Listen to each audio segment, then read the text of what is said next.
So I'm going to talk about current research, current developments in research in leukemia. I'm going to talk predominantly about ALL, the commonest leukemia in children, about 350 cases a year. So of the 30 cases a week, about 10 are leukemia of some kind. First, I'm actually going to talk about football.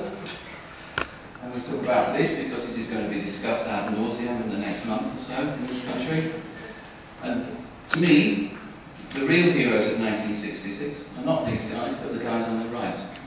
These are the guys, particularly the gentleman on the far right, Don Pinkel, who in 1964 persuaded a group of parents to expose their children to cranial radiation to prevent leukemia returning in their CSF fluid. At the time, there was absolutely no evidence that this would work, and leukemia was an incurable disease. At the time, you just talked to some parents, they did it, and the cure rates went to 50%. Now, you would have to go through an ethics committee, some form of regulatory board, and various other things. And I seriously wonder whether we'd actually be allowed to do this now on the level of evidence that exists. So one of the things, if we're talking about research and parent advocacy, is it's very, very important to get parent advocacy around the kind of thing that Steve was talking about, you know, having real enthusiasm to do things. So I shall move on from that and show you what Pinkel and his colleagues achieved. We went from a situation in 1966 where childhood leukemia was incurable to 2014 where survival in ALL in this country is 92% and survival in AML is 72%. This is a remarkable achievement because there haven't been any new drugs for lymphoblastic leukemia since 1970. And what we've achieved is by just changing the way we give drugs, just changing the way we schedule them, and looking at and inviting parents to be involved in randomized trials, we've improved prognosis. It's a stepwise improvement. There was a sudden step there in 1972 from 0 to 50. A little step further when all we did was just persuade families to keep taking the treatment, not to have breaks, but to just take the treatment. But it was induction, strong therapy for a month, cranial radiation and maintenance, 2 years of outpatient chemotherapy. In 1990, we introduced what's called intensification, which is what the other gentleman that I showed you the picture of, a guy called Hans Riem, invented or developed in Germany. He said, too many people relapse, let's take all the drugs we know, give them all together over an 8-week period. It was in a room about this size, everybody stood up, walked out, thought he was mad. It's given all around the world. It's named after it now. But again, it's the same sort of thing, just having an idea and doing something different. By 1999, we'd reached survivals of about 85%. Event-free survival means the chance of being cured and never relapsing. Overall survival is the chance of having ultimately being cured. So there's a small group of patients whose disease returns, but they're able to be salvaged and ultimately cured. The blue box is the difference. It's the group of how many patients can be salvaged, and it's a very small box. And that's very important because when you're thinking about treatments to reduce toxicity, you have to remember that you really only get one go. Salvage is expensive, it's very dangerous, and it carries quite a lot of side effects. As we've got better, we've intensified our treatment. As we intensify our treatment, we increase the number of patients we overtreat. At least half of the patients that we treat today could be cured with the gentle regimes that we used in the 1960s and 70s, but all get much stronger therapy. So what we need is what's called risk-directed therapy. We target the treatment to the patients at high risk of relapse. And we do that in two ways. We do it by what they look like at diagnosis. So how old are they? The older children need stronger therapy. And how high the number of white cells at diagnosis? The higher count needs stronger therapy. We can also very quickly look at the genetic changes inside the leukemia. Leukemia is not a genetic disease. It's not a congenital disease, but it is a disease in which the genes change in the leukemia cells to give them the growth advantage. And we recognise some good gene changes, we recognise some bad gene changes. And nowadays, we measure response to the first month of therapy, and that's what MRD, or minimal residual disease, is. I have a very simple brain, so I explain it like this. At diagnosis, the bone marrow is full of bad cells. There are 1 or 2 normals, which give you the few platelets and the hemoglobin you've got left. At the end of the first month, your marrow is generally happy. I think I've drawn this about 450 times for parents. I do this all the time. And you've got a few bad ones left. And I often talk about the bone marrow being a factory, and the factory being full of the wrong things, and then starting to work again when the treatment works. Hiding in the cupboard are 1 or 2 bad guys. And if you don't know how many are in the cupboard and you don't give enough, they'll come out of the cupboard and they'll fill up their bone marrow. That's what they'll do when the treatment starts working. So MRD allows you to work out how much is left at the end of the first month. And in our last MRD trial, half the patients, the test was negative, which means that the leukemia has gone below a level of 1 in 10,000. These children have a less than 5% chance of relapse and an overall survival of 98%. These children have as much chance of dying from the therapy as they do of dying from the disease. And that has incredibly important implications that have nothing to do with biology and everything to do with good healthcare. The treatment in these children can be safely reduced while maintaining survival. By contrast, there's another group of patients, and Bruce alluded to this, who have had a slower response, and that's where our relapses come from. But the difficulty is that many of those children, even though their MRD is still positive, still have a 90% chance of cure. So it's not a particularly great test for picking out who's going to do truly badly, but it does allow you to pick out the group you might give slightly stronger therapy for. So we used MRD in our last trial, ALL 2003, which closed a couple of years ago. This is a plot of where we are compared to the rest of the world. And I show this for an obvious reason. The UK is where St Jude, which is the research hospital in the US, is. The UK's results in ALL are the best in the world.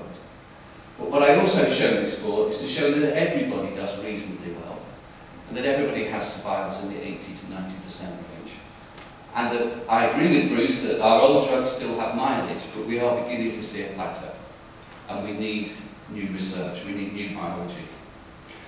We're running now a trial which looks at what we did in ALL 2003. It shortens the exposure to dexamethasone, which is the steroid at the beginning, to try to reduce toxicity. It uses a higher dose of methotrexate, like is used in osteosarcoma, to try to reduce the risk of the disease returning in the CNS. And it changes maintenance. It takes away the steroids and vincristine. I don't know if anyone in the room whose child's been treated for ALL, but most people who have had a child treated for ALL dread the 5 days of steroids every month. So that's our new trial. I wrote it in 2007. It opened in 2010. It costs £1 million. The cost to the NHS of treating ALL is £145 million during that time. And it took me all of that time to get the money and to get it through ethics. And that's the reality for us as cancer doctors in the long run. What will happen, as I've said already, is I think our survivors are plateauing. So we need some new biology. We need to reduce treatment-related mortality. We need to understand the biology of our disease better. And we need to harness the power of the immune system. And I've got some brief examples of how we do each. This is what children die of if they die of treatment in ALL. 77% of the deaths are due to bacterial infection. You could argue that every single one of those is potentially preventable. 1 in 3 deaths in ALL are now treatment-related. Only 9 of every 100 children with ALL will die. 3 of them will die because of treatment, because of infection. We've tried to get around that by changing our scheduling, by stratifying therapy better. We could also look at the genetic risk. We are all different in the way that we deal with infections. Some of us will be laid low by exactly the same virus that the rest of us just wander around with. We're all different. But what we really need is in-depth analysis at a healthcare level of why patients die. There's a precedent for this: perioperative deaths, obstetric inquiries, various other things. So we've come together as a group of cancer doctors, oncologists, solid and patrons, to try to fund that, to try to drive that forward. It was very highly rated, but we didn't get funded. We were in a lot of competition with other people. But this is one of our pressing research priorities. The second thing we need to do is to understand how we all deal with drugs differently. And we now are beginning to measure how well exposed our patients are to their drugs, particularly to a drug called asparaginase. Key drug, if you get enough, it's great for the leukemia. If you get too much, it's bad for the patient. And we're starting to measure that in real time. We're starting to understand how to give it. To be fair to Steve, it was something that he talked about many years ago. And as we've got that right, we've improved our sparkles. The third thing we've done, and we've been doing it for a long, long time, is look at the biology of our disease. So we look at the genetics of all our leukemia cells. We paint the cells different colours, or the chromosomes different colours. A few years ago, we were looking for a swap between chromosome 12 and chromosome 21. It occurs in about a quarter of the patients. It has about a 95% survival, so it's a good disease, one we might have studied before.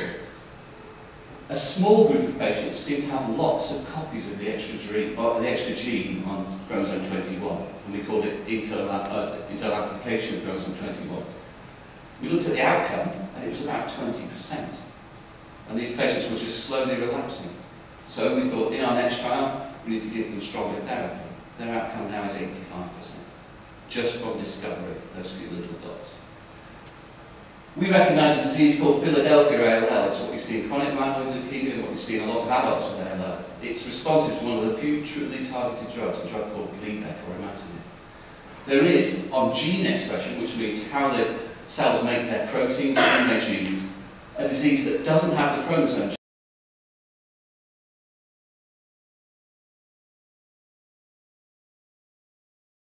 gene, which you wouldn't know to do from cytogenetics, but you do know so from gene expression, you get a much better outcome. So we now prospectively screen all of our patients who've had a poor response, all of our patients who are refractory to treatment, and if we find this, we treat. We've talked about quality of life. I won't go into this in depth, other than for us, in our current ALL trial, quality of life is an endpoint. So we're actually comparing two different regimes. We know the survival will be excellent.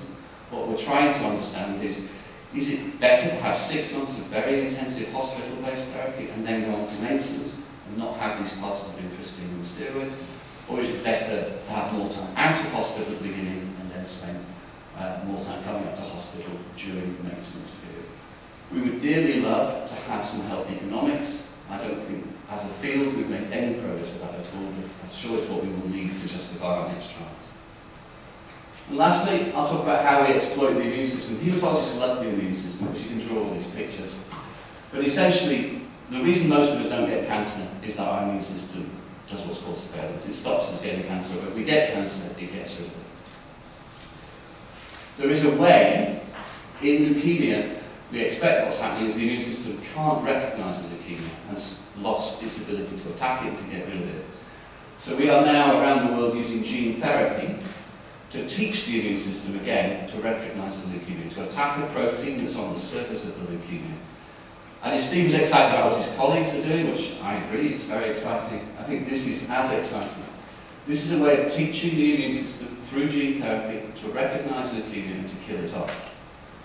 This has been effective in patients with completely refractory disease, the kind of disease that I have to sit there and have the conversation I don't want to have with parents. This has cured patients with completely refractory leukemia. This is very likely to be the future. It also illustrates beautifully the future of our field. This has been bought by Novartis, by a drug company, and the access to it will be therefore very significantly restricted. And that is the modern world in which we live in biotechnology. So overall, childhood leukemia, the age of miracles, fantastic story. We are plateauing. We need to do much better research around toxicity and understand the healthcare implications of why patients die. There is always has been in this field very real progress around biology. We need parental support to make that happen quickly, I think. Thank you.